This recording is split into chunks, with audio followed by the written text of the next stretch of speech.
I wanted this to start out as just an intake on how things are going and what we can improve on, as far as like from my side and Alex as owners, what we can do to help your world out. We want to be whatever resource we can for you and understand the challenges that you're facing and be able to assist you in those challenges. So as far as the acquisition teams, can you each, we'd love to hear your input. Can you please tell us how you view things are going and what might help out your role as acquisition managers? I'll go first.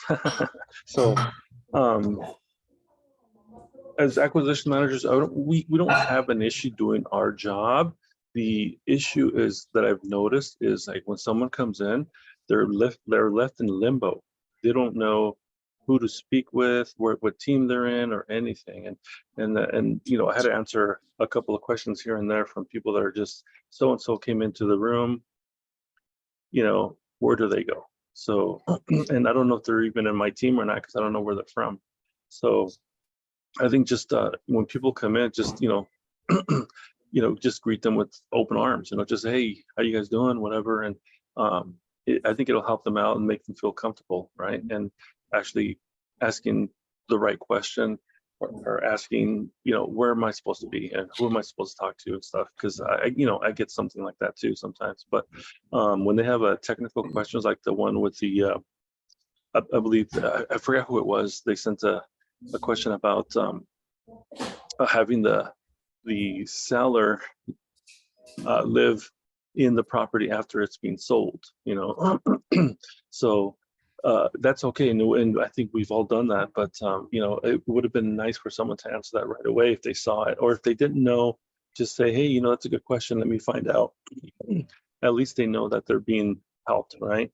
So it's my thing is just when someone has a question, let's you know, let's jump on it, and or at least say, hey, let me work on that for you, or let me find out someone who does know the answer. You know what I mean?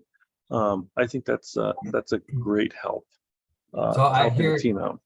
I hear two things, and Jorge, let me know if I'm incorrect in my intake of what you're saying. Number one, it sounds like there might be a little bit of a gap in the onboarding process so that they know who to talk to and that their acquisition managers know that they're coming on board to be with them. Is that what you're saying? Yes, at least they say, oh, you know what, I'm supposed to speak with so and so, or I'm in this team, or what do I do now? You know, and that's the biggest issue I've been noticing. It's just they don't know where they're supposed to be. Right. Okay. I mean, I could take care of that part. As far as the onboarding, that's something I can take care of immediately with Lynn, just to make sure when they enter into the system, they know directly who to talk to. So I can take care of that immediately. We recently built an SOP onboarding, so we can improve that SOP so that it shows, you know, step by step. That's a step that's in there to make sure that communication happens between the acquisition manager and the PF. And then the other thing I hear you saying, George, is that sometimes people may not get the support that they need when they're coming on board. I think in the case you mentioned, their acquisition manager didn't respond. I don't know if that acquisition manager is, you know, just there's certain hours people work and they might be on their W-2 or something. But I do appreciate you stepping in there, George, and answering that. So, you know, we appreciate that. And that's what we all want to be able to display. You know, we all have different schedules that we're working. So we may or may not, you know, as acquisition managers, you have your people, right? And so you're responsible for your team.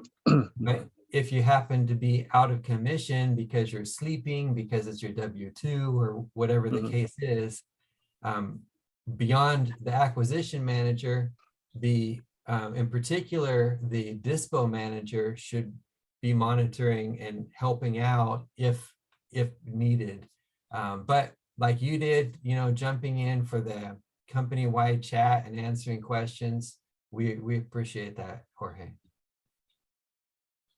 Great. No, I appreciate it. Thank you. And yeah, the other thing I'm also worried about is like, yes, that question wasn't for my team. And I knew the answer, but the other thing I don't want to cause is I don't want to be stepping on people's toes, right? This was a Jack's question or whatever, but I knew the answer and I thought I could answer it. I just don't want I don't want the other manager saying, hey, that was my guy or whatever. But and I think that would be an issue, but I just, when I see something and I know the answer, I don't mind, giving them the answer to whatever they had or the solution. Yeah, well, we definitely want to create a spirit of cooperation and helpfulness. The reality is, we're not all going to come up with the same answer for every question. So one of us might present an answer that's different than somebody else, depending on what the question is. But so long as we're all, looking out for each other's back and we're all trying to have that spirit of helping each other, I honestly don't think that anyone's going to be upset that you help somebody out. I agree. And even when I advise somebody to do something from my standpoint, from the tech, I say, you may hear Ralph say something that's more generalized, but your dispo and your acquisitions manager are the ones you're actively working with directly. So follow their rule, follow their lead, because they're the ones you're actually working with day to day. If Ralph or somebody else pushes something out and it's different than what your acquisitions manager says, talk to your acquisitions guy or girl. And if they're saying, hey, let's do this a little different, then just do it different.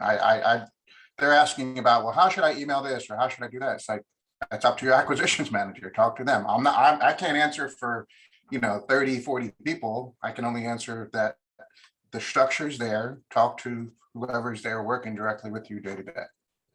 Yeah, no, very true. We want that chain of command to be there, because a manager is a manager. So acquisition managers, you guys, you are managers, and we want to leave that role of being a manager in your hand. We don't want to micromanage. Same thing with the dispo managers, same thing with the team manager. Everyone is a manager. Our role, Alex and I, we want to support, and we have a company direction, and we want to make sure things, are heading the right direction, but we don't want to micromanage. That's not our goal. We want to, be able to assist, and if we see things heading the wrong direction, we'll try to bring it in the right direction, but we're going to try to do it, from the top down. So, talking to Lynn, talking to the dispos, and making sure that the direction that's coming down from the top is, we're all in sync. There's going to be variations from market to market. It's not going to be the same, but overall, the primary direction, we just need to make sure things are getting communicated in a way that isn't confusing to people, and they're not, saying, well, why is Ralph saying one thing in his training, but Aju's saying something else, or Ryan and Britt are saying something else, or whatever the case may be, that we're in sync. So what I try to do in my training is I always tell them, this is the overall idea, this is what we're trying to accomplish, but like with the PF training, talk to your ACQ. They're going to give you direction about your filter. They're going to give you direction about what the buy box is. Whatever the case is, go to them, because it's not the same from market to market. So, we try to stick to that. So 100% what Mike said, you guys are managers as far as ACQs, and we want you guys to have the freedom to be able to fulfill that role. All right, who's next? We got to hear Jorge. Who else what other acquisition manager would like to be next? How about Brian and Britt? Would you guys like to tell us how you think things are going? Well, yeah, no, everything's going. I mean, we're starting to get a rhythm with our people. We just need to, I guess, light a fire under some of these property I guess they're scared to move forward. The fear of failing, I think, is the You're kind of Um, cutting out a little bit there, Ryan. I don't know if it's the microphone or what. I did hear you trying to light a fire under them. And yeah, a lot of property funders to actually do. I mean, they seem like they know everything, but they just won't take action. I mean, it's like they won't pull the trigger. And yeah, that's just kind of. We had a meeting yesterday with them, and I kind of just do one day. Just start out with one offer a day. If we can then do 5 a week, and then next week we'll do 10. Kind of just double that and get the repetition down.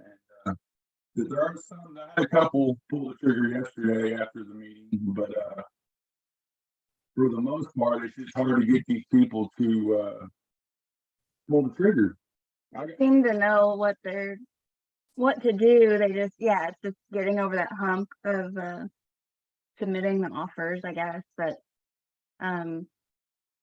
to respond to what Jorge said, like I get really involved like in our own room, and so I'm kind of bad about like not even looking at the company-wide chat. So I'll try to be better about looking in there. I don't know, I guess we get stuck like in our little personal meeting rooms that I haven't even really been present in the company-wide chat much. So I'll work on that. But Me as well.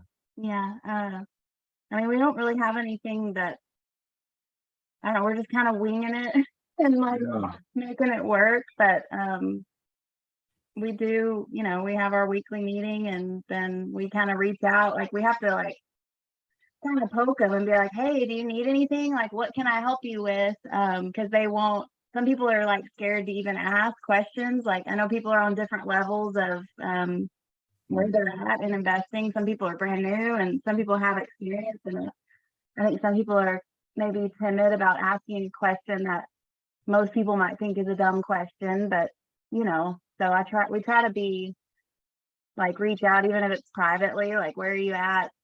What, as far as like their time they're putting into it, what are your goals? Like, what can we help you with? Like, you almost have to force it out of them to get them to ask questions. But whether you have anything else. I mean, pretty much it. Or as just lighting a fire under these guys to do the job, basically. Is where yeah. And the What I problem with heard that you is- guys, go the ahead. problem with that is everybody's going to be a little bit different from the stages that you were talking about. It's just always that scaredness, like they're going to do something wrong, or they're going to mess something up, or the offer might not be right. I mean, whatever it may be, all of us can do the same thing and have different offers. You know what I mean? So it's just going to be that mindset. I mean, once they do that one offer and they see, hey, it didn't go through, it's just a no, move on to the next one, move on to the next one until you get that yes. And when you get that yes, you're going to feel so much better. And then they're going to be more enthusiastic about, making those offers. But it starts with everybody. And I guess it's just across the board. When you're new, you're scared to ask questions. You're scared to put that low offer. You think it's a low ball offer, but when you're running through your numbers and you seeing what you have to be at for it to make sense for an investor, that's the mindset they have to have. You're an investor. If you're spending your own money, you wouldn't be so scared, because now at that point, you're going to count every dime and you're going to make that offer, because that's just where you need to be. And then once they get past that hump and get that light bulb going, it'll be a lot different. But I understand that the hand holding at the beginning and the scared to ask the questions, we just got to kind of stay on top of them and kind of keep it moving. And one thing you guys said, Ryan and Britt, is it Britt or is it Brittany? What do you prefer? Brittany, but I'm calling Britt. So. I came out with Britt without even asking. I hope that's not offensive. a lot of times I'll just, my message is Brit or whatever, but I don't have a preference. So.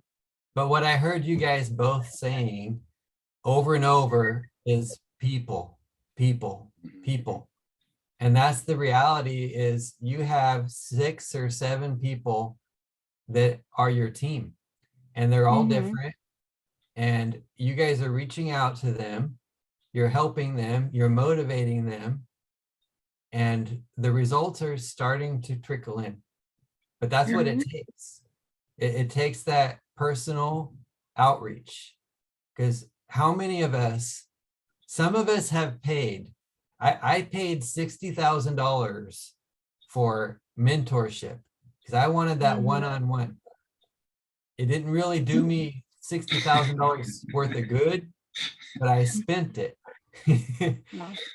Everyone here, you know, part of the reason they're coming on board is that mentorship that they can get. So the property finders are getting mentorship from their acquisition team, just for one little piece of the puzzle. And acquisitions are getting mentorship from the dispos. So we're all in a help each other out type of an arrangement. And that is key. What you're doing is key to success. So thank you.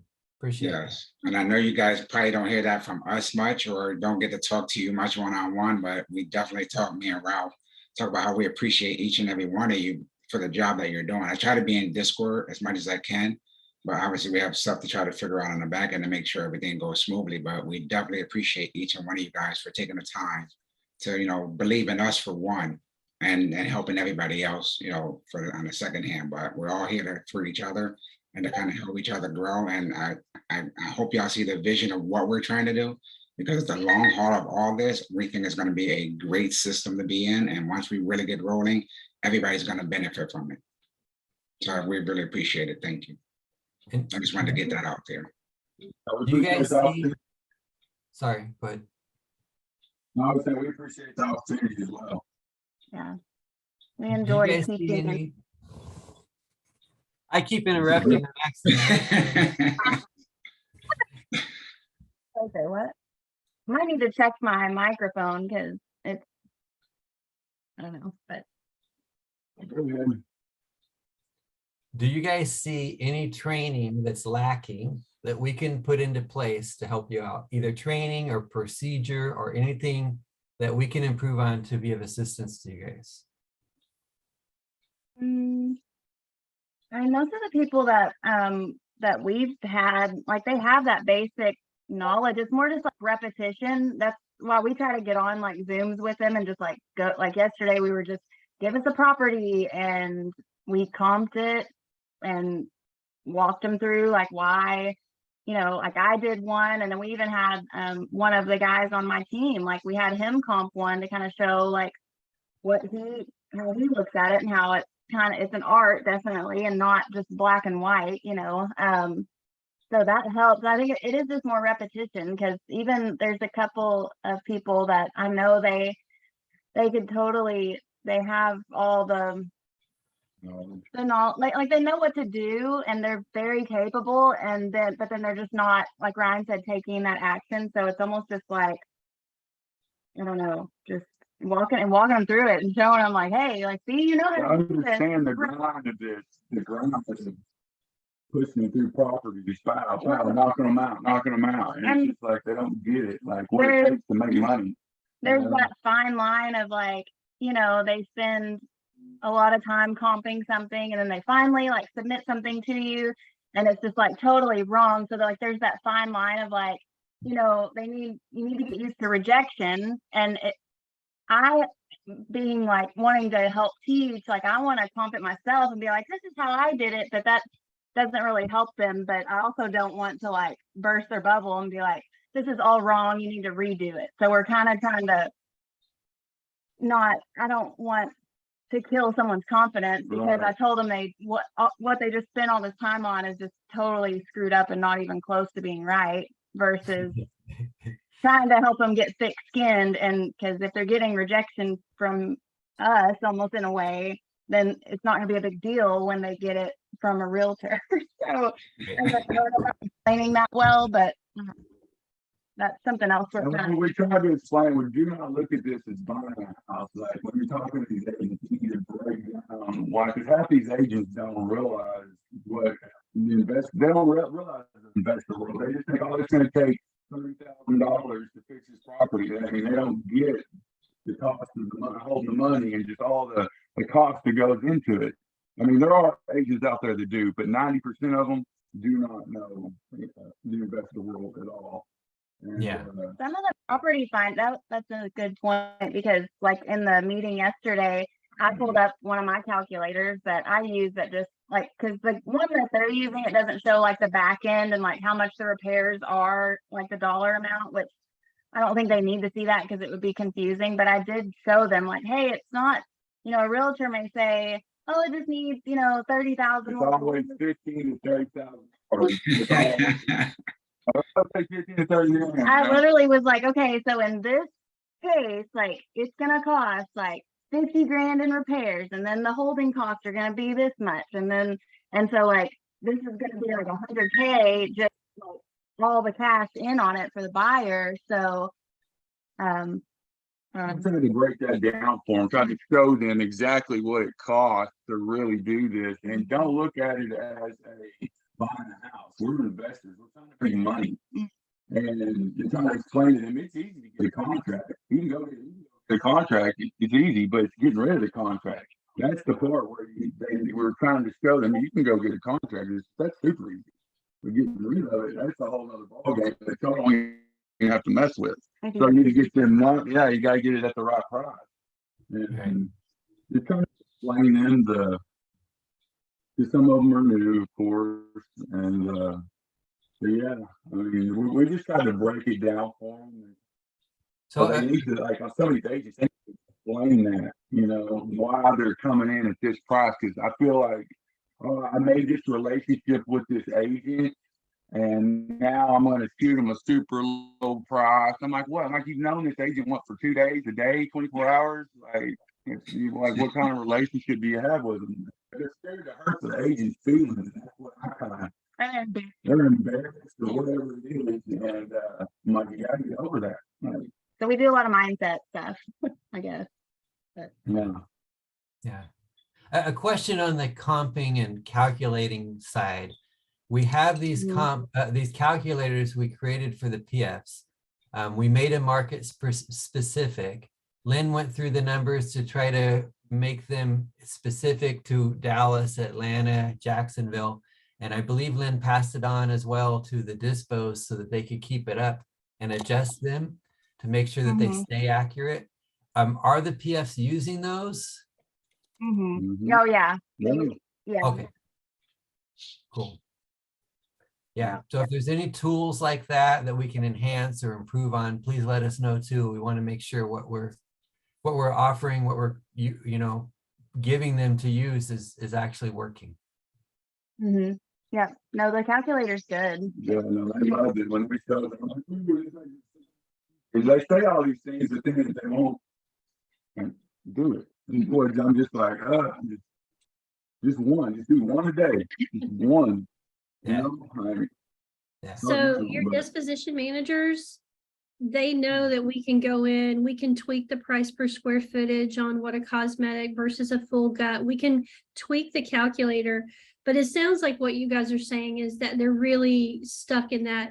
I'm going to continue to absorb information, absorb, and really kind of paralyzed to really truly taking action. And I think the other thing I heard too is the finesse of building relationships and balancing that with taking action. Yeah, it is part mindset, but it is really about like, hey, yes, you're measured on, getting an offer in or getting a lead in, and it's got a funnel, but there's also this harvesting, like the planting of seeds and things like that. So we get that. And I don't know, maybe that's a mindset thing we need to collectively as a group kind of start to talk about, because when you're planting a garden, you don't just plant a seed, water it for a week, and boom, you got stuff, right? So it takes some work. But I think you guys are making a ton of traction. I hear it from Rob all the time, and I think it's going to pay off. But back to the calculator, if there is anything in any particular market, the dispos all know we can go in there and we can experiment with it and just try it. And if it doesn't work, we can tweak it again. Yep. Yeah, Rob's been really good about staying on top of that, and kind of we look at the numbers, and he updates our buy box like every I want to say weekly. Oh, it's only been a couple weeks. 2 times, like with some tweaks too. So yeah, there's some things that I kind of I don't know about, the market's on a downward, going down. I mean, that's the reality of it. It's on a downward angle here. And, I mean, from what Redfin says, it's gone down about 8% in the past, was it 4 months? Since April, I think, or August. I was in the past 4 months, it's gone down 8%. And some of these were taken off, because when we're comping, where like if we got a property and we can't find a comp, we'll have one like in March and we'll take 15 to 20% off of that because of the price of back in March. And I don't know if we're taking too much off of that as far as sometimes we'll do 15 or 20%. Does it need to be more around 10%? Or are we going to try to keep that cushion in case it goes down another 10%? You know what I mean? Totally. The market might go to 10% or so. I Like that- honestly, my opinion is that it is not as easy as a blanket formula. You've got Yeah. to look at the deal, the market, the neighborhood. One part of Raleigh is different than another part of Raleigh. Mhm. It's not as simple as a formula.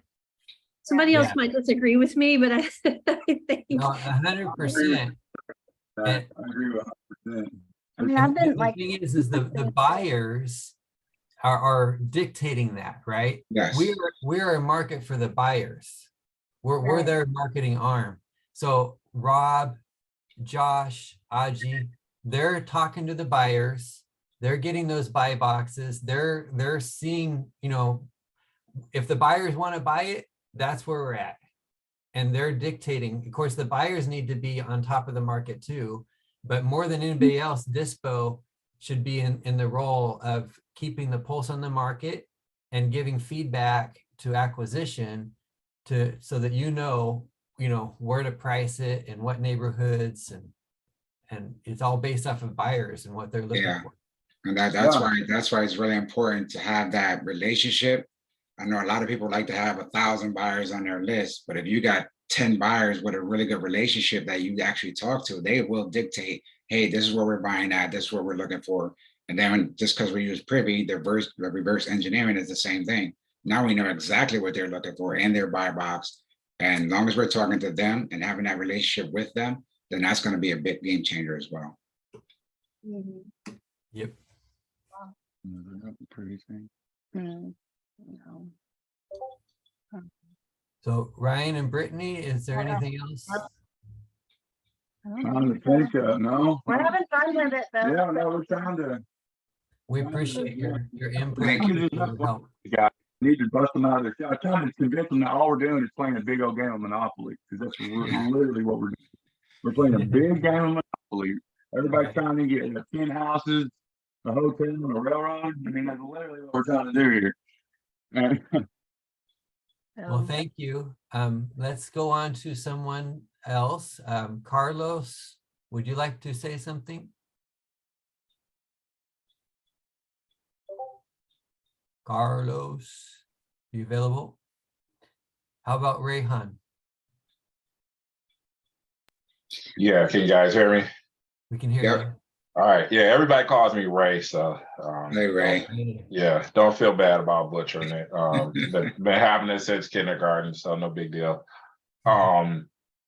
So I guess the first question is, okay, when you did the training last week, whatever, I think I saw pretty much all my property finders on there except one. Has this certification been developed yet? And do they have access to take it before they're released? What's the status on that? Because I don't even know. So initially, when we talked about a certification, there were several that was going to help develop it. So we had planned to kick it out within about 5 days, but that wasn't really realistic. So right now, the way it stands is I'm going to be developing it. If I can get extra help, it will be great. But if not, I know everyone's busy, so I don't want to put too much on anyone's plate. And so in the meantime, what I've done is just greatly enhance the training that the PFs are receiving. So trying to build up their training much better than it was previously to get them motivated and get them moving.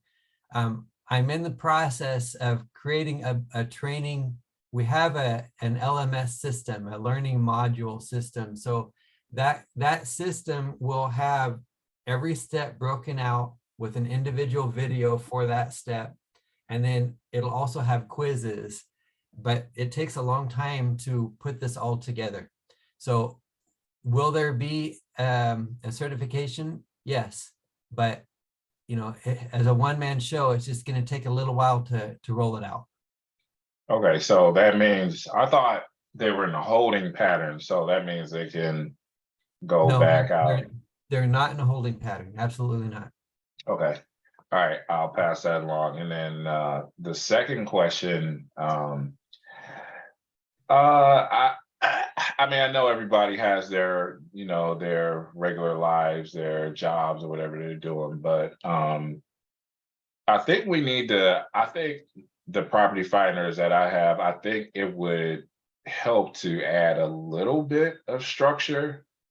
You know what I mean? Like right now, while we're ramping up and while people are still, getting used to the system and still understanding what they're doing, I think once a week is too infrequent to be communicating and getting the groups together. So I think, should I do more, maybe like twice a week, and then like ask for a little bit of structure, like, so, hey, when do what days do you think you might be able to do some property finding, just a little bit of structure, because I think that will help them so they don't feel as rudderless and disconnected, but they still have the flexibility within their schedule. And then if they know, okay, there's regular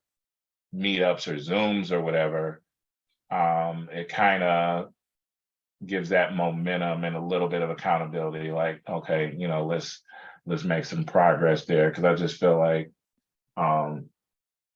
it's a little bit rudderless and unstructured, just my team right now. So just ways to implement a little bit more structure and a little bit more regularity. No, that's a great idea. And I know that the Dispos are doing that with their teams, and everyone's got their own schedule, so you're not going to be able to meet every schedule, right? So if you've got 6, 7, 8 property finders underneath you, you're not going to meet every one of their schedules. But if you can poll to find out when is the best time frame and do a meeting to try to match as many people's schedule as possible. Like this meeting here, I polled to try to get as many property or as many acquisitions as I could in, but not everyone could make it. But we're moving forward anyway, because otherwise you just won't, you have to just make a date and move forward. So, and then, if you can record it and have a replay, the others can watch the replay. But in addition to that structured meeting, just calling them, how's it going? How can I help you? Meeting with them one-on-one to help them with the Zoom, with a comp, or figuring out the rehab costs or whatever you need to do. How do you talk to an agent? Maybe they're just so stinking scared of picking up that phone. You can help them pass that fear. But the structured meeting is good, but also the one-on-one is vital. Because, the idea is that you only have a small group of people, 6, 7 max. That way you have enough time that you can reach out to help each and every one of them. That's the idea behind the structure. You don't have 30 people. If once you have too many people underneath you, you can't do that one-on-one. But with only 6 or 7 people, if all 6 or 7 are producing, if they get it down, they figure it out, and they dedicate the time that they said they would, that's going to provide you a lot of deals. So that time investment that you put into them up front is going to pay off. But without that time investment, you'll just be lost and, nothing's going to happen. And I Yeah, had- I actually did that. Oh, you're fine. I actually did that with Monica a few days ago. She called me right through the Discord, and I shared my screen and helped her with some comps and just some strategy and some agent outreach stuff. We had like a hour meeting, and she was she was really grateful and appreciative of that. So yeah, I have done that. And then I did a couple of Zooms right at the beginning during the weekend, but I would like to try to do at least a couple during the week.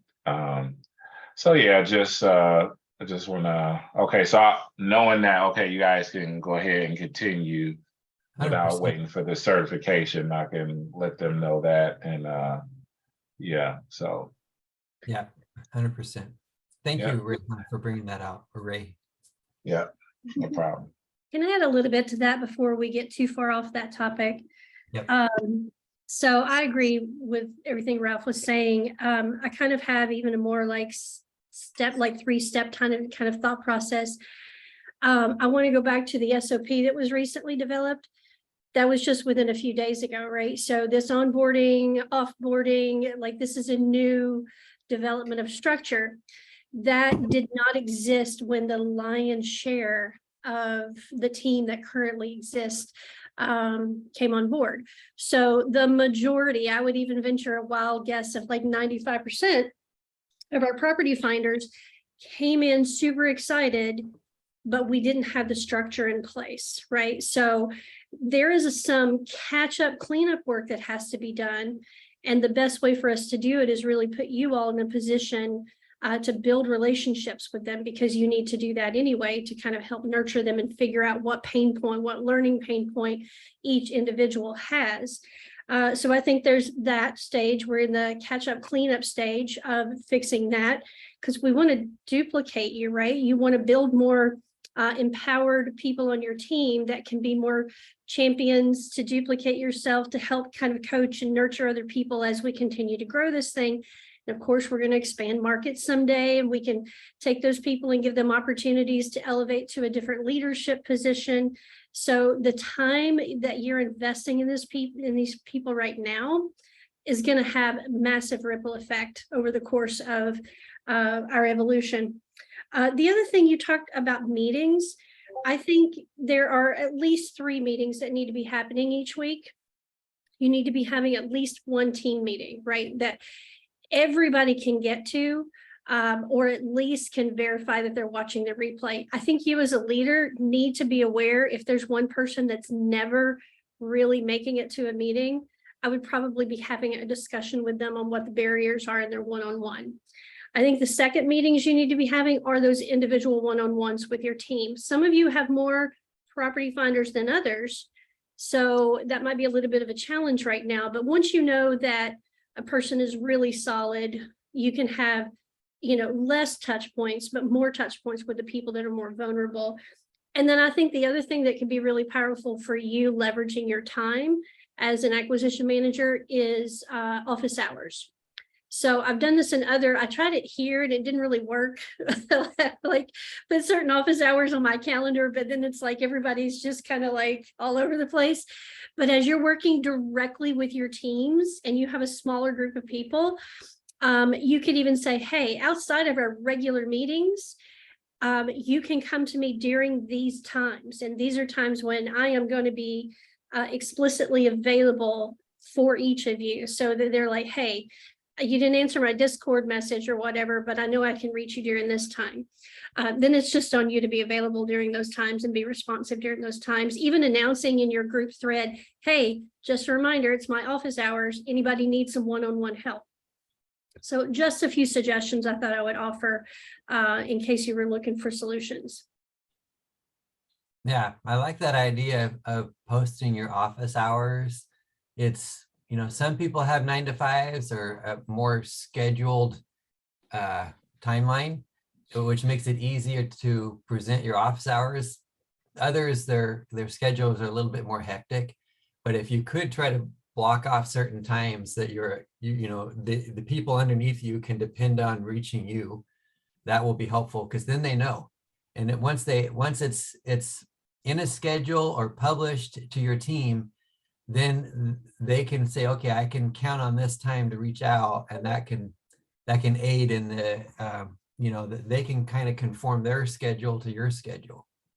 And guys, that could be as simple as 2 hours a day, where you're like, this hour and this hour, or this block of time, I am only focusing on Harp Home's work.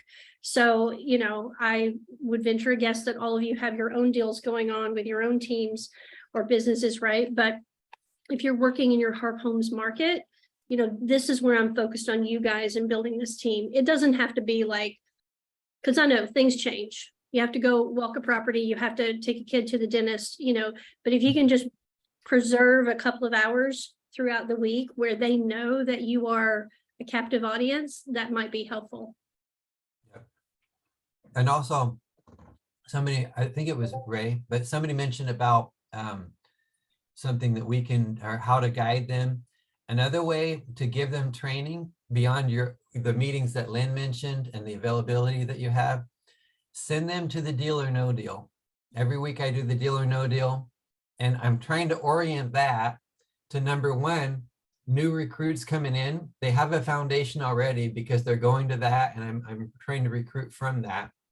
But number two, I'm focusing on primarily what the PFs are doing. So I'm breaking it down week by week and focusing on exactly those roles. So you can send your PFs to that, and that'll be additional training available every week for them in our system, our methodology. So I'm trying to mirror that. Even though it's to the public, it's not to our people. It's still mirroring that, because I'm using that as a, hey, you like this? Come work with us. So it's gonna mirror exactly what they're doing within our system. Anything else, Ray?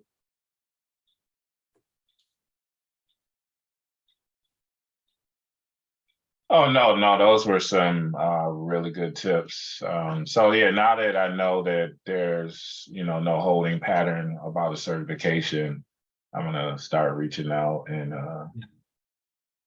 get the ball rolling, get things ramped up. Yeah, all those are great suggestions that I can implement immediately.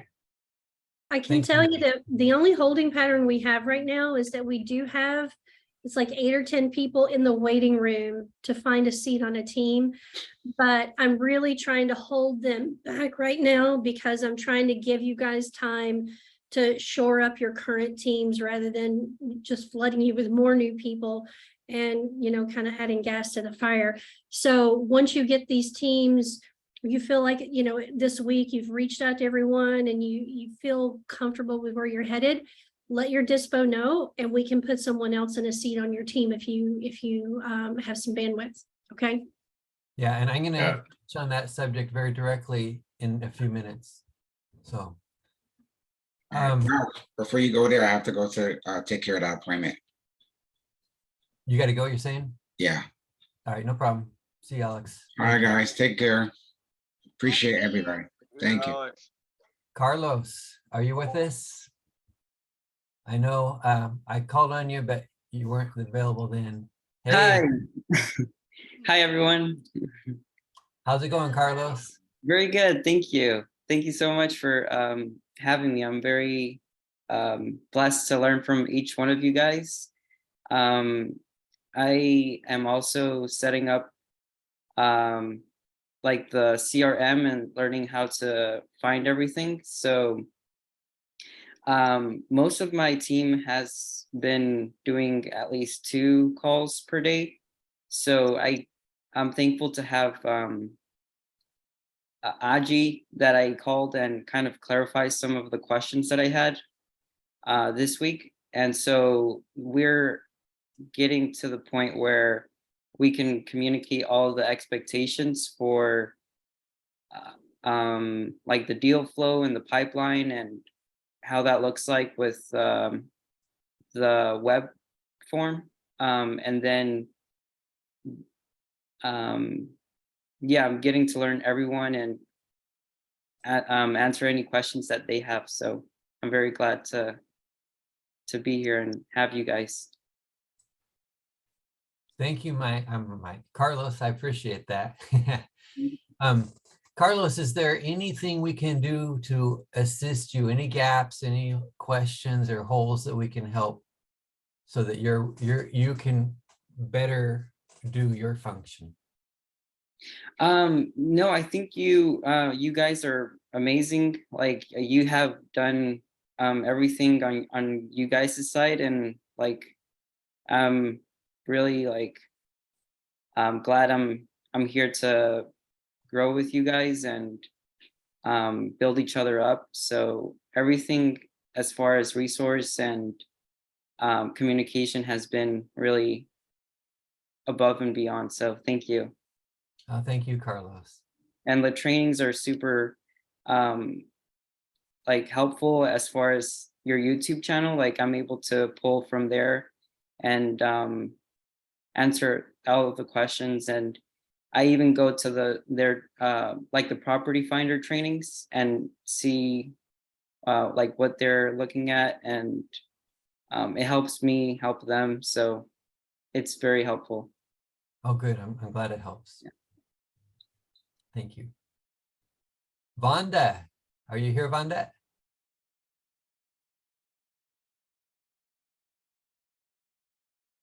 Calling Vonda. Okay, so. Hi, oh, hi, can you hey, hear me? Can hear you, yep. Okay, yeah, so I'm new. I just got access to the CRM this morning. Okay, you are new. Yes.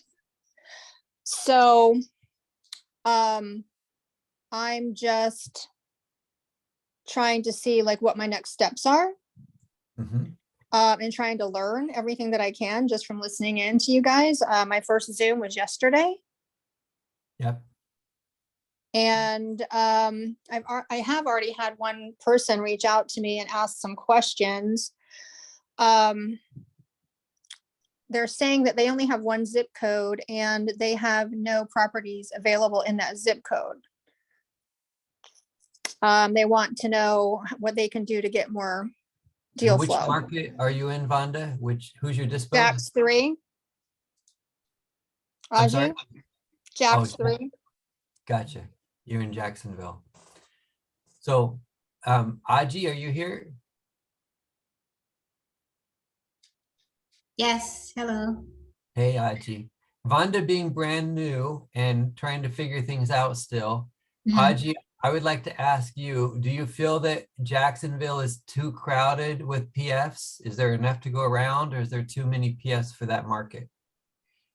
Well, I think there's not enough zip codes for the PFs to work with. So I think we would only have like max 2 zip codes for the PFs. So, and you know, some of these PFs, sorry, when we use put in these zip codes and privy, you know, the results that come in, they're not like a lot, especially when you put in those filters. So what we're trying to do, instead of filtering to narrow down too much, we're trying to just, you know, just put the basics, like maybe not put bed and bath count, but just put square footage. That way you see a lot of properties. So that's what we started to do before Charles left. So that's one thing I recommend that for them. But we definitely don't have a lot of zip codes for them to work on. So So they're saying, I'm sorry. They're saying they only have one zip code and that there's nothing in the zip code that meets the buy box. Yeah. And also anything that they did find was an REO or an open door property. Mhm. There are a lot of open door properties. I have like a few PFs that sent in open door properties. So what I'm doing going forward is to have them just hold off on open door properties till we see if we're able to close on the 2 properties that we're working on. We have sent out offers on those properties, but the contracts they sent for us to sign are not assignable. So we want to make sure we are able to work on those properties and close them before we keep, wasting more time working on more open door properties.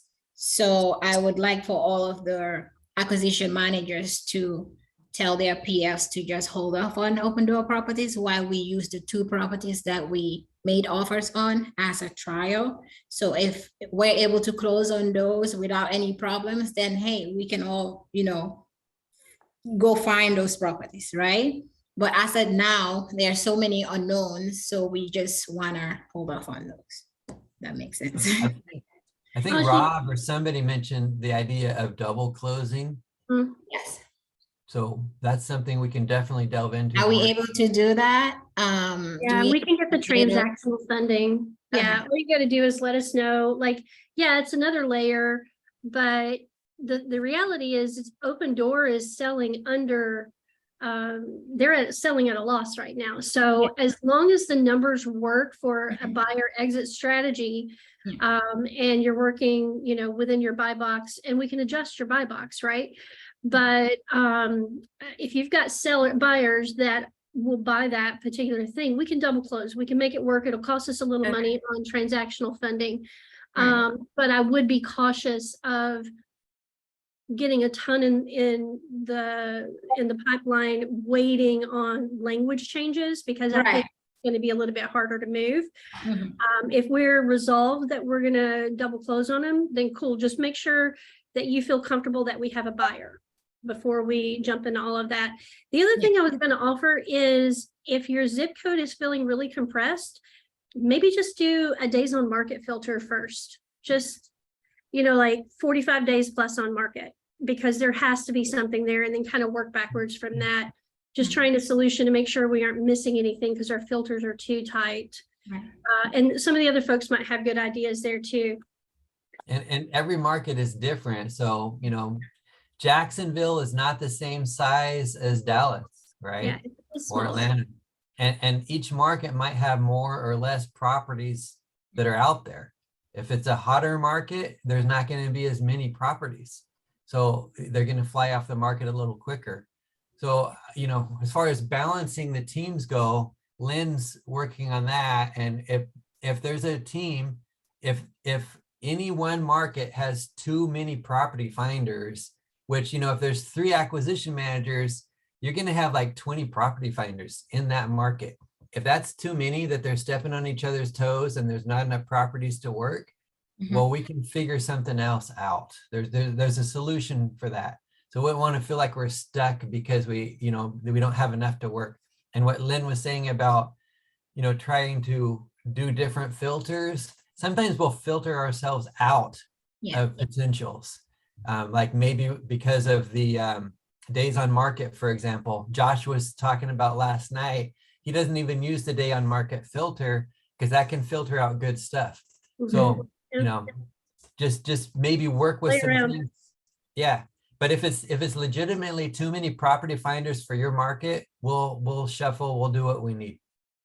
Ralph, so I guess how a PF that doesn't have any experience, finding properties, just by watching the training videos, they would try to, and of course, following the guidelines we provide, they would put in the filters and just go by what they are taught.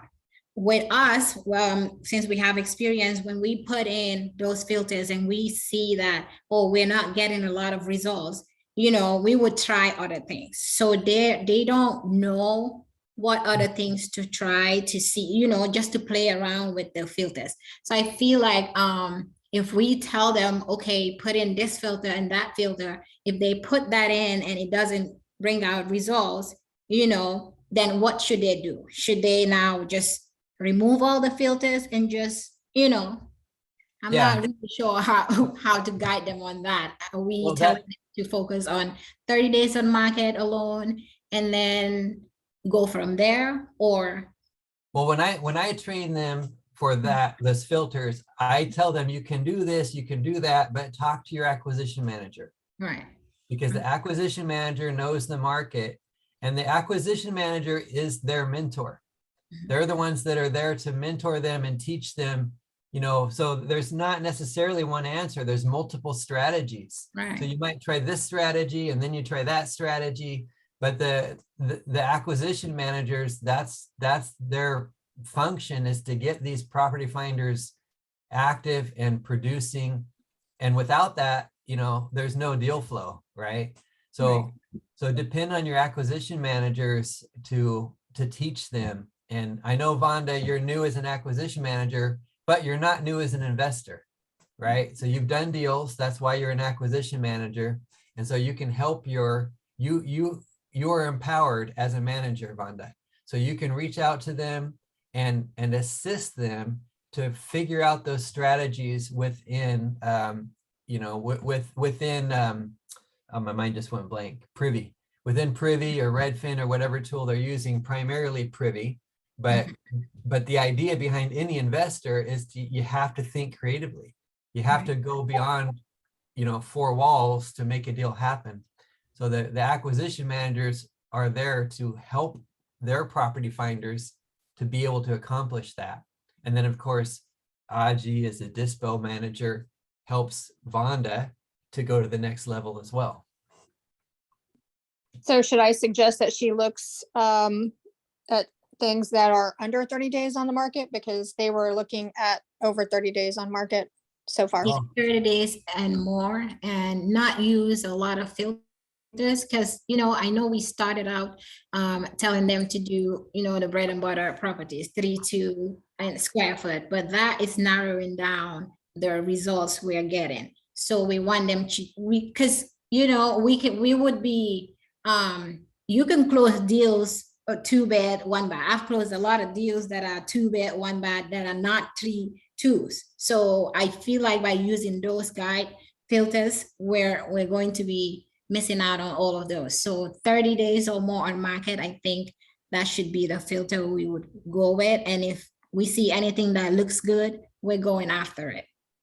Yeah. What do you think about that, Ralph? Yeah, 100%. So, you know, Aji and Rob and Josh as dispos, they're daily talking to the buyers. That's their role, is to communicate with the buyers, get those updates, build those relationships. They know what's going on with the buyers. So if there are no buyers for a 900 square foot home, then you don't want to go after 900 square foot home. Right. So the dispos are communicating that down to acquisition. And as the dispos build more relationships, guess what? The buy box is going to expand. So if they get buyers on board that want to do 900 square foot homes, then that becomes part of our buy box. But that has to come down from dispo, because they're the ones that are communicating with the buyers. And so when we're searching for properties that match the buy box, then we're good to go. But if we're searching for properties outside of the buy box, then that simply won't work. The bread and butter, as Aji said, is our 3-2s, right? But that doesn't mean that's all we can go after. Right. So flippers still have to flip. And if there's no properties, you know, they're going to make a living going outside of their typical buy box, and they're going to expand out. So as the dispos are having conversations with the flippers and they're saying, hey, we're not finding a lot of 3-2s. Are you okay with a 2-1? Are you okay with a 900 square foot? And they're helping, you know, with that relationship that they have with the dispos to widen out the buy box so that you can find properties that match that widened buy box. Well, I have to find out more detail, because they're saying that they're already doing a search under 3,000 square feet, under 400K, and at 70% ARV, and still not finding anything. So I'll have to just find out more details on that. 100%. And we're going to try to do this weekly, this powwow weekly, and get this feedback, and whatever it takes to help your people. That's what we want, to help you out, Vonda, to help your people out, to make sure everything is flowing smooth. And beyond this weekly powwow, Aji, as your dispo, she's meeting with you guys too, to help you guys out. So, you know, rely on these resources that you have to get well-founded in your role. Vonda, I'll send you additional zip codes I have. That way you can assign them to your PFs. I know we already assigned to each one of them one zip code, but Right. yeah, I have a few more I have a few more and you can just assign it. I'm not sure if everybody will be able to have two, but Okay. yeah, that would help. Okay. And then the only other question was on response time, like when they put a deal in the CRM and then they want like some feedback as far as, is it being followed up? Is it, like where is it in the system once they submit it?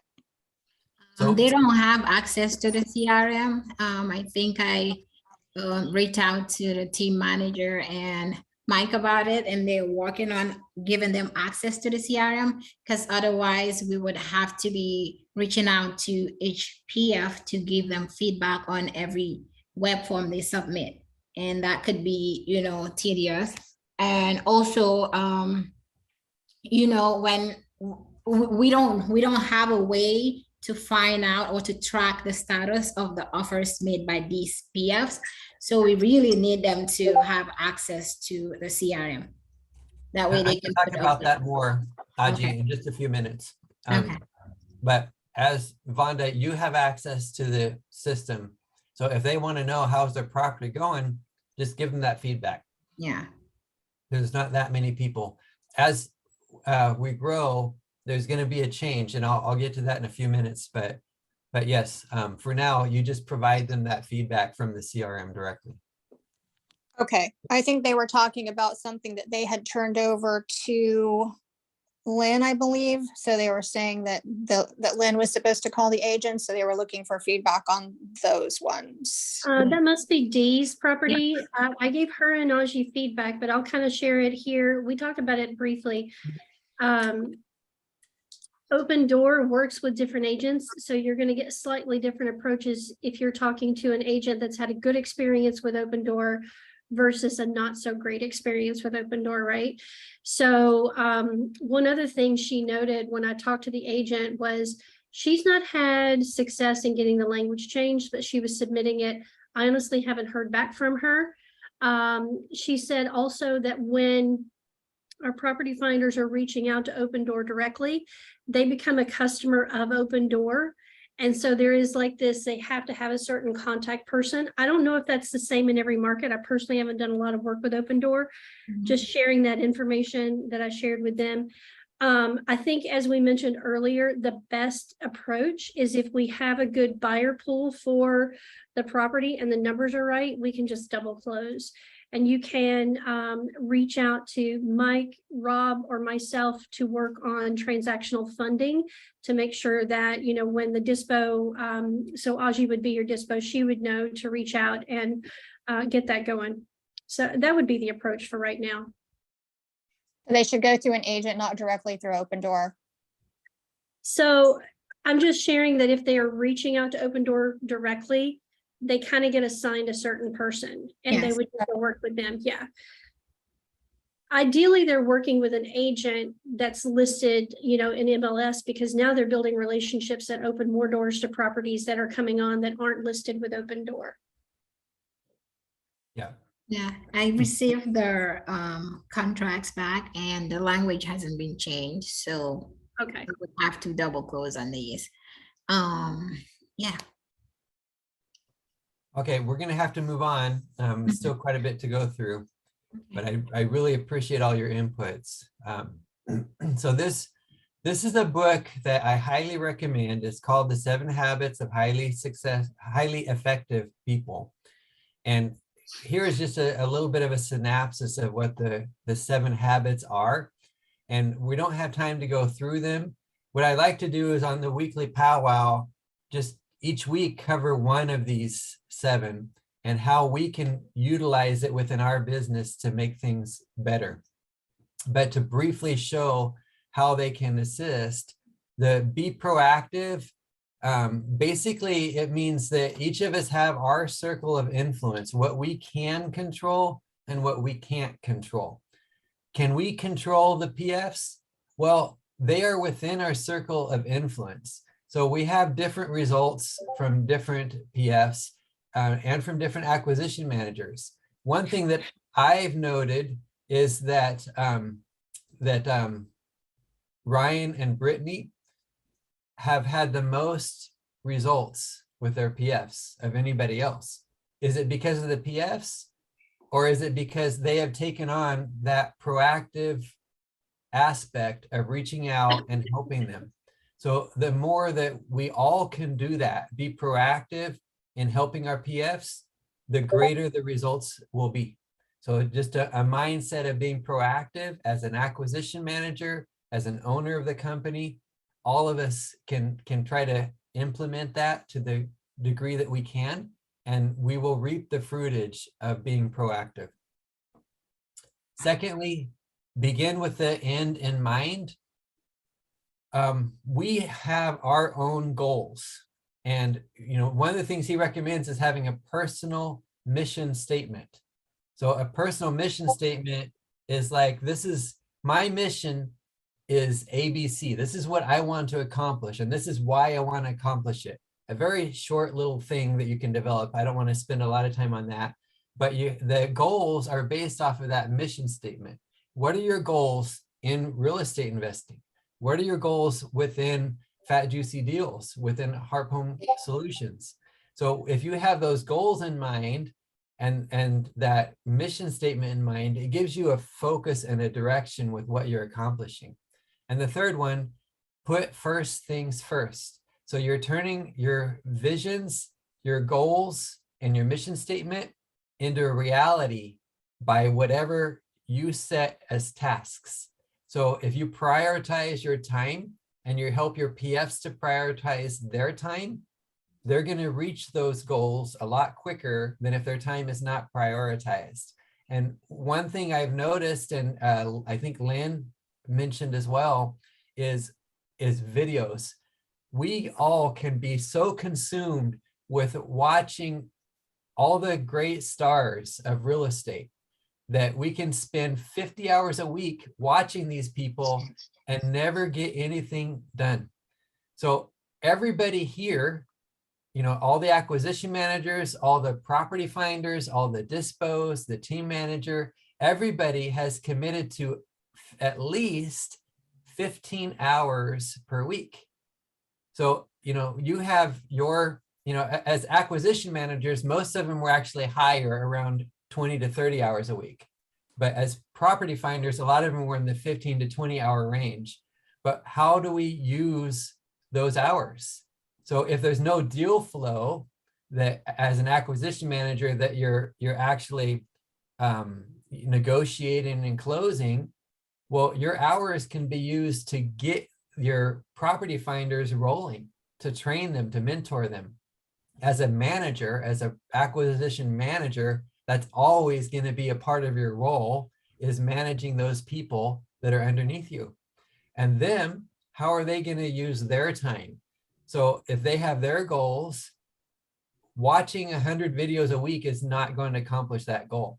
So there's a term that's called income producing activities or revenue producing activities.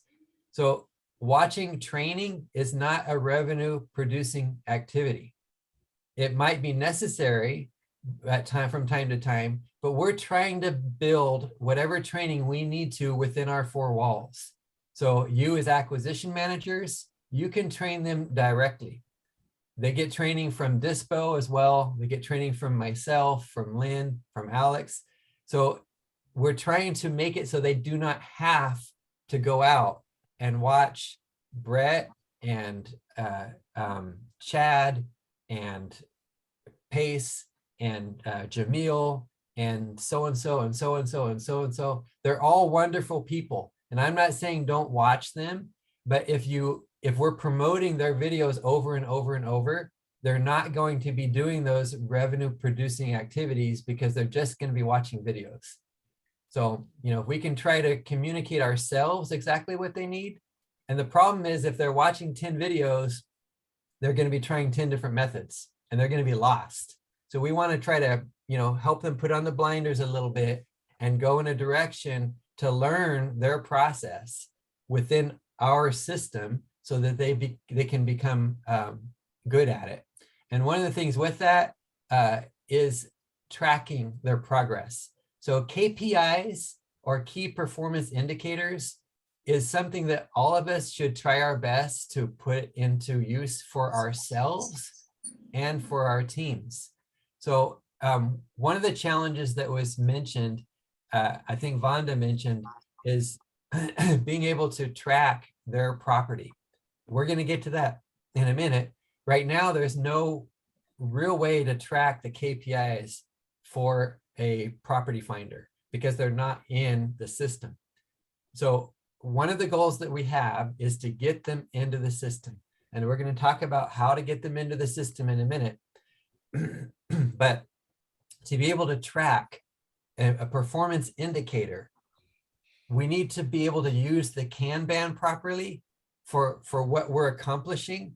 When I say properly, I don't necessarily mean for what it says, but in a way that will allow us to have a KPI, a report that we can provide our team so that they can see how they're doing and do better at that. So the problem with the Kanban in the system is we can't track anything in column 1 or column 2. So no contact made. When a property finder submits through a portal, it goes into no contact made. That's not tracked as far as a KPI or a leaderboard type of a tracking system, nor is contact made tracked. So if we can just, when it pops into no contact made because they submitted through the portal, when we open it up or look at it or drag it over, take it over to appointments set, this third column, because we can make that our first offer column so that we know we can track how many first offers were made. And over here under offers made, that can become our negotiating column. Right now, the naming isn't the same as what they have, but it'll allow us to track it.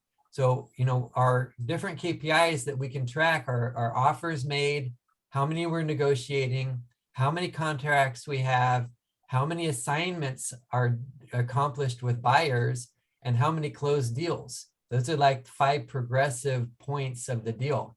We can't track all 5. They're going to be making some adjustments very soon in this CRM that will allow us to rename these columns and better organize. They're supposed to have 2 more columns. It's kind of yet to see exactly how that's going to lay out. But for now, please don't use this second column, contact made. Drag it straight over to appointment set for when you're in the process of this is your first offer. You know, when a property finder submits it, drag it to appointment set. When you're negotiating with them, drag them to the next column of offers made. When you finally get under contract, well, it simply goes under contract. And then finally assigned to buyer, because we can track these 4 in the next screen here. This is your leaderboard. So in the leaderboard, we can track these 4 columns. So if the first column will be offers, our first offer, and the second column negotiating, and the third column contracts made, and then the 4th deals. So that's what we can monitor at this point in time. And if we can put that in there, like this is set up for last week, November 7th to November 13th. This shows Brittany had 11 offers with her PFs, and then I see Janelle 1 offer, but there's holes in this because the problem is that that's not tracking this second column. And so we don't necessarily know, you know, all the activity is not here. But if we do it like this, then we'll be able to see the activity. And then we can come back and say, okay, my team did 11 offers this week, or right here, actually, 11 offers. We were negotiating on 10 of those. We got 4 of those under contract, and then 1 of those turned into a deal. So we can set that up as a weekly report, and that way you know how your team is doing. And you know, the idea here isn't that we isolate, you know, one team is a winner and everyone else is losers. We can learn from each other. So what Ryan and Brittany are doing is working. It's working more than what anybody else is doing. So if we can learn from what they're doing, then we all can improve and we can all have more offers accomplished. And I do understand that there was some thought there that people are on hold because of the certification. So now that that's cleared up and we have this new way of tracking to where you don't use column 2, then this report will become usable. So, you know, when we do our weekly powwow, we can look at these numbers and we can say, oh, wow, Janelle really killed it this week. Hey, Janelle, what are you doing? Help us out. And then Janelle can tell us what she's doing. And then everyone else can try to see how that might apply to their market and make it work. And if it doesn't work, you know, that feedback is helpful so that we can use those, you know, this third one here, putting first things first, tracking progress and KPIs, so that we all can week by week improve our results as an individual manager and as a whole. Now, here's some of the challenges that we're coming across, is that there's lots of property finders that are locking up territory, whether it be 1 zip code or 20 zip codes, but they're not making offers. And we have to figure out how to resolve that quickly so that all the people we have on a waiting list, if the property finders are simply disengaged, they're not, you know, they said they can dedicate 15+ hours. So I would expect that they're going to start putting in, the goal was 3 offers per hour. Maybe that's unrealistic, or maybe it's just unrealistic because they're new. But what about 1 offer per hour? I would think 1 offer per hour could become realistic within a couple of weeks. If not, you know, maybe 1 offer every 2 hours, but something. If they got 15 hours plus a week that they can dedicate, how many offers should that 15 hours translate into? So when you're talking to your PFs, encourage them to create a goal for their 15+ hours. Some of them said 15 to 20, some of them said 21 to 30. Some of them said 31+ hours, but make a goal to put in so many offers per hour. So if you have a 15-hour week, make a goal of 5, make a goal of 10, 15, 20, whatever you can do, but there should be activity. If they have 15+ hours and 0 activity, well, maybe they're in the hospital on vacation or something like that, and we don't want to just dismiss it too quickly.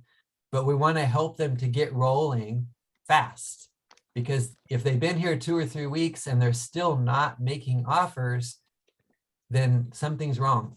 Maybe it's because they were put on hold.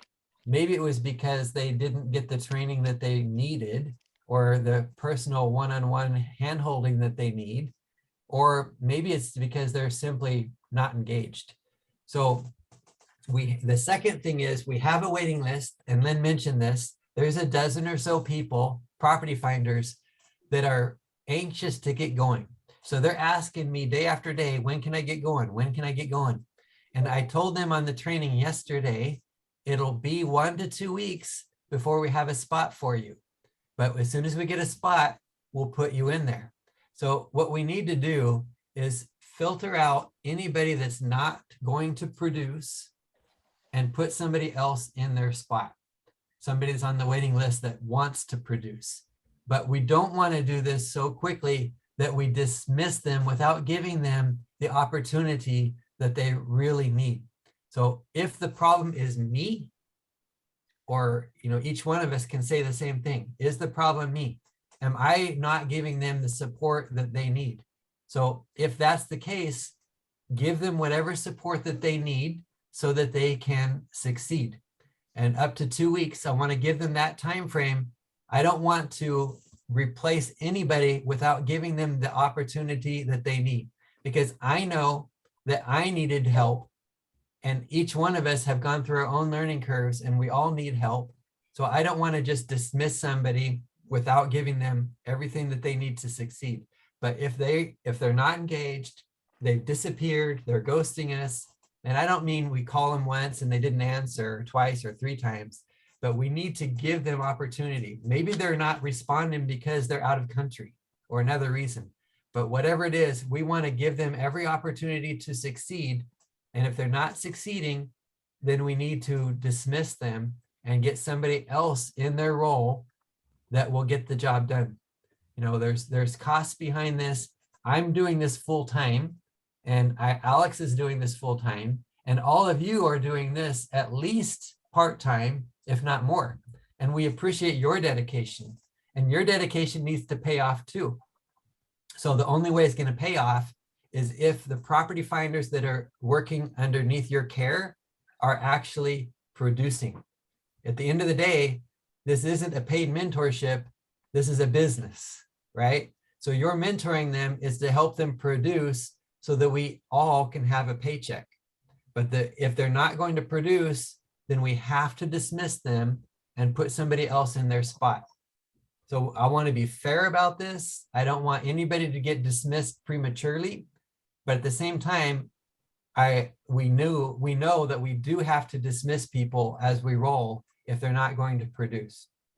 So what I would like is if you could reach out to your property finders individually and help them set a goal of how many offers they're going to produce on week 1 and how many offers they're going to produce on week 2. If they do not perform, then they need to be let go. I don't want to sound cold, but that's just the reality. This is a business.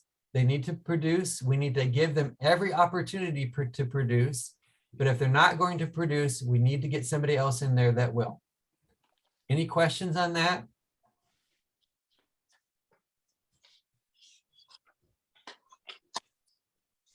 Okay, so please do meet with each individual underneath you, each property finder, get from them, write it down. What is their goal for offers on week 1, which is this week that we're in right now is week 1, and next week, week 2, how many offers are they going to submit this week? How many offers are they going to submit next week? And hold them to it. Put the fire under them.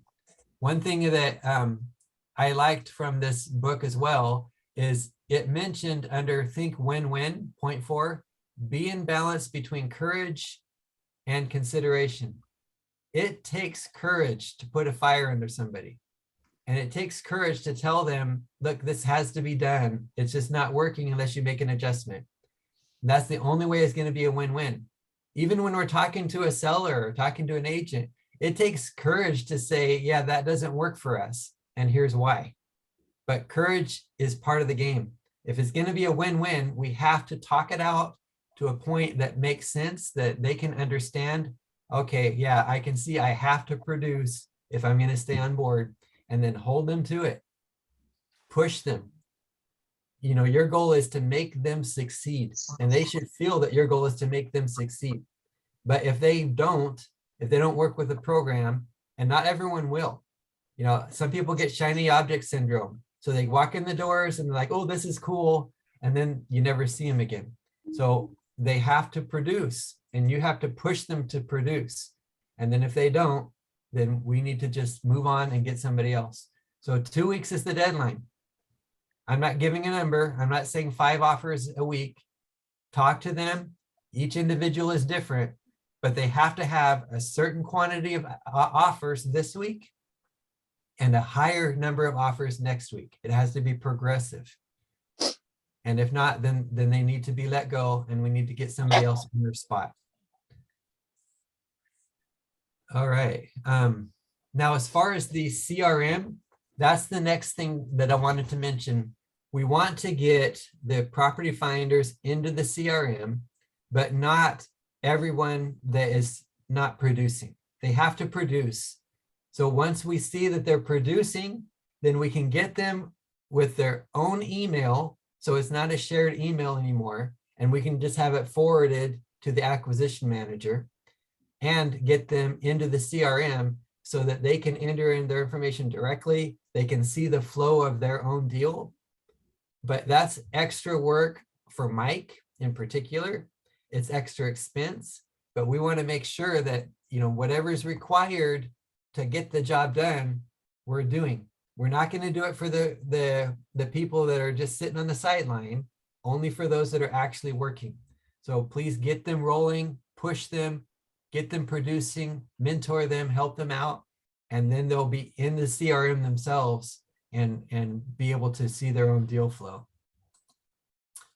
The last thing I want to talk about are creative deals. So that's something a lot of people have been asking about. A number of us are in sub 2. We have the creative deal training, others don't. Or maybe some of us are newer and don't feel real secure about it yet. But we want to be able to take advantage of those deals as well. So when that comes into play is when you're negotiating, right? The property finders don't have to be versed at creative finance. Typically it's cash, cash, cash, creative finance last, right? So they are not pushing creative finance.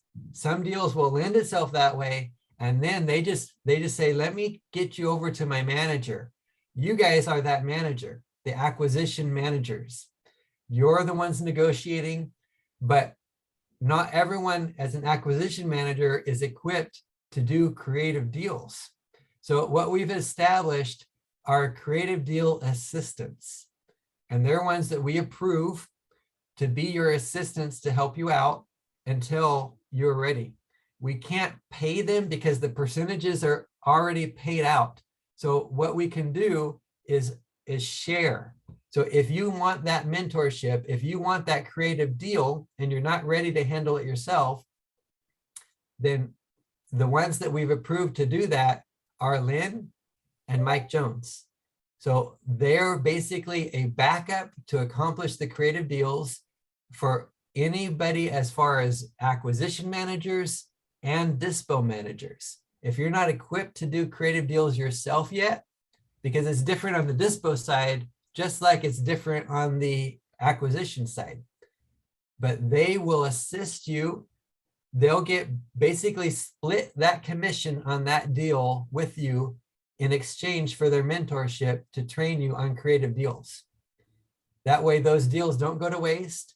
You as acquisition managers get that training that you need. You as dispo managers get that training that you need. And then as you grow, then you'll be able to handle those creative deals on your own. But initially, these two people, Lynn and Mike, will be there to assist on the creative deals so that we don't lose those deals, so that we can capture them and everyone gets a paycheck out of it. You're just giving them a share on those particular deals for their work, for their training, their assistance in making that deal happen. And in the future, after you've got that training and you're rolling, you've done a number of creative deals, you'll be set to do them without their assistance. But we have those people in particular in place so that that assistance is available and so that we can move forward on any creative deals that we come across. Any questions on that?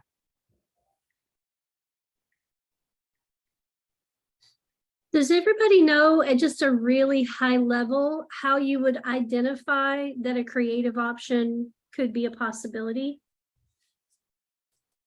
Hello. So I'll give one scenario. If I were a property finder and I was talking to an agent and building rapport, getting property info, doing my comps, I'm like, man, there's just no room in this deal. They're selling it for 500,000. They owe 495. There's just no wiggle room. That would be one scenario where I'm like, well, maybe, I'm not saying this to the agent because it's going to freak them out if you say this, right? If you're like, well, maybe we could do sub 2. I mean, like, a lot of them are not going to be informed enough. But if I'm that property finder, I would be going, you know what? It's a great neighborhood. It fits our buy box. There's just no equity. There's no room in the deal.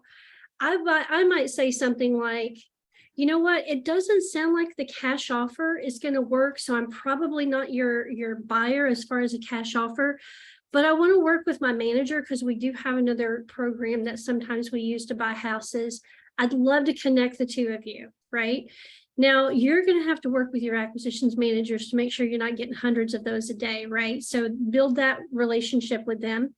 But that would be as simple as it is for them to be like, I think this is a really, great opportunity. It's just going to have to be a creative buy.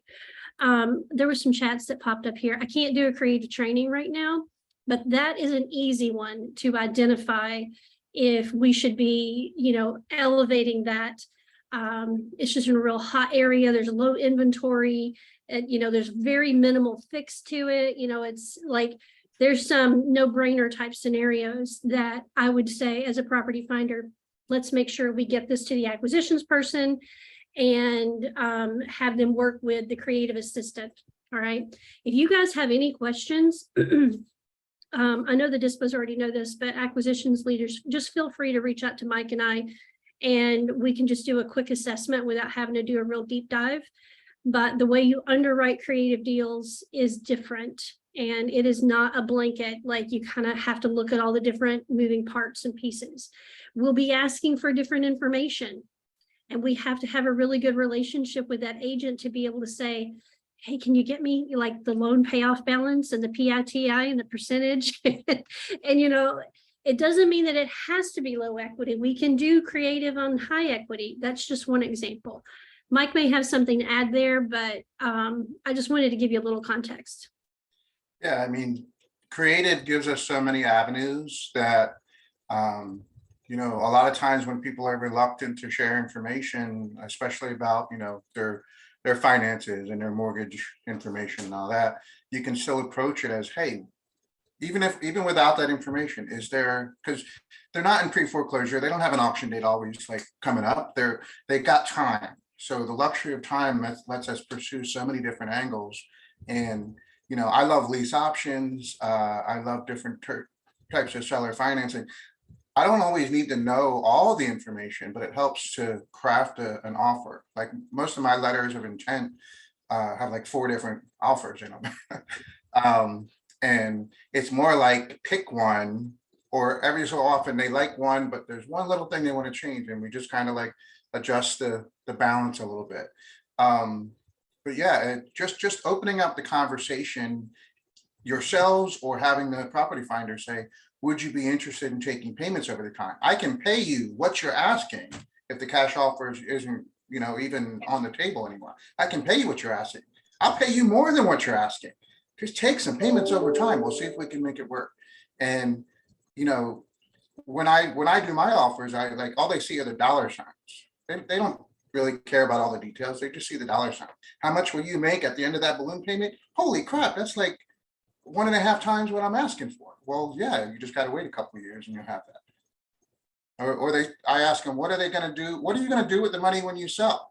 Half of them are moving in with family. They're moving or downsizing somewhere. They don't even need the money. Obviously they want their equity out, but they don't always even need the money.